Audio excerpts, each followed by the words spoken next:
အားလုံးပဲမင်္ဂလာပါဒီနေ့မှာတော့ကျွန်တော်တို့အနေနဲ့ base အသစ်ဖြစ်တဲ့ Zetian the Celestial Empress ကိုမိတ်ဆက်ပေးသွားမှာပဲဖြစ်ပါတယ် Zetian ကစွမ်းအားကြီးတဲ့ဝင်းပစ်တိုက်ခိုက်နိုင်စွမ်းနဲ့သူမရဲ့အသင်းကိုအထောက်ပံ့ပေးနိုင်မယ်တမီပုံလုံးကိုတက်ရောက်နိုင်စွမ်းရှိတဲ့ ultimate ကိုစောင့်ယူလာပါပြီ Celestial Empress Zetian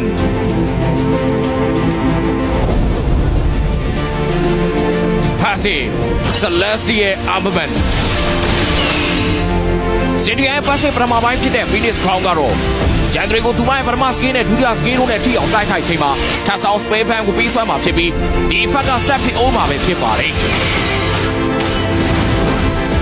ဒုတိယပိုင်းဖြစ်တဲ့ Celestial Rope ကတော့သူမနာတော်လေးကတ်လာရဲ့ရန်သူတွေကိုနောက်ပြန်တွန်းထုတ်ပြီးတော့မူးစေမှာဖြစ်ပြီး Magic Damage ထိစေကဒိုင်းကပေးခြင်းအဖြစ် Phoenix Spirit ရဲ့စွမ်းအားကိုအသုံးပြုပြီး Zetian ကိုခါအားလျော်စွာကာကွယ်ပေးသွားမှာပဲဖြစ်ပါတယ်ဒီ effect ကကူတောင်း2မိနစ်ရှိမှာပဲဖြစ်ပါတယ်ပထမ skill Phoenix Strike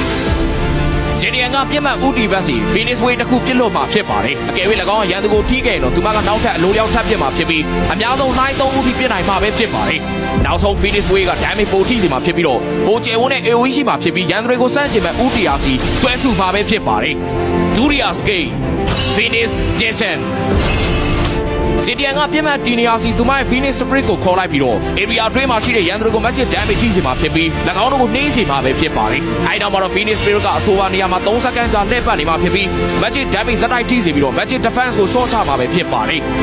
Phoenix Spirit ကိုနေရာအသစ်စီတုံးလို့တက်သွားဖို့မိန်ပေးခြင်းအဖြစ်ဒီ skill ကိုပြန်သုံးနိုင်မှာဖြစ်ပြီး magic damage ထိစေပြီးတော့ရန်သူတွေကိုထပ်မံနှေးစေမှာပဲဖြစ်ပါတယ် Ultimate Fury of the Phoenix Zetian ကမာမေဟီရိုတွေကိုတဖြည်းဖြည်းချင်းကြော့သွားမယ် movement speed တိုးခြင်းအပြင်စွမ်းအားပေးမှာဖြစ်ပြီးရန်သူအားလုံးပေါ်ကိုတော့မိုးကောင်းငယ်အပြည့်ပေးခြင်းတက်ရောက်စေမှာဖြစ်ကာ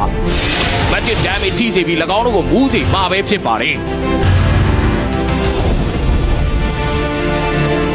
Lady စင်မှာတော့ရန်သူတွေကိုနှေးစေပြီး၎င်းတို့ရဲ့ magic defense ကို short ချဖို့ Zetian ဒုတိယ skill ကိုသုံးပြီးအဲနောက်မှာတော့နေရာပြောင်းဖို့အတွက်ရွှေ့နေစဉ်တွင်းမှာသူမရဲ့ပထမ skill ကိုသုံးပြီးတော့ subtain damage ထိအောင်လုပ်ပါအကယ်၍ရန်သူတွေကဒုတိယ skill ရဲ့ area ကနေထွက်သွားရင်တော့၎င်းတို့ပေါ် Phoenix ကိုရွှေ့ဖို့အတွက် skill ကိုထပ်သုံးပါ